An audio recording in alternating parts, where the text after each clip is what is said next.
Hey solar installers, this might be the antidote to NEM 3.0. The SolarEdge Home Rate Saver solution allows you to wire your SolarEdge Home battery directly to your home hub inverter without the need of a backup interface, so your homeowners can maximize self-consumption while you can simplify your installation.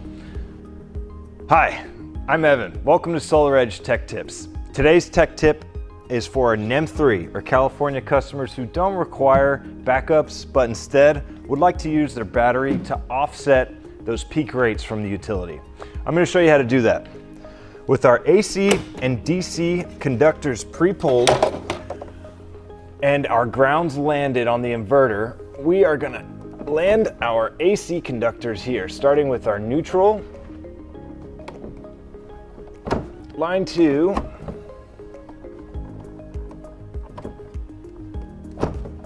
line 1,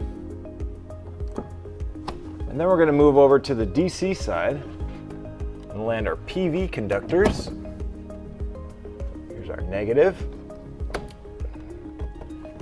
positive, and then our battery conductors, negative and positive. Once those are landed, we are going to ensure our comms, so our battery is installed. This is our SolarEdge Home network card that will communicate with the battery. Let's wire up the battery next. So once we remove the cover, we are going to land our ground.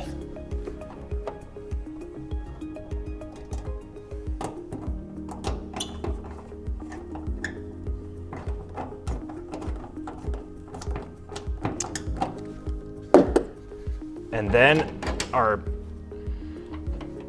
DC conductors to the battery. All right, with those landed, we're gonna head over to the main service panel where we're gonna install our CTs so that we can measure the energy flowing in and out of our home.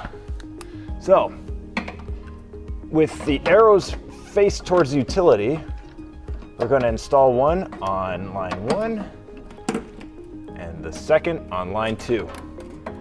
And then we're going to run these to the meter in the inverter. Once you've done that, you're done. Thanks for joining us.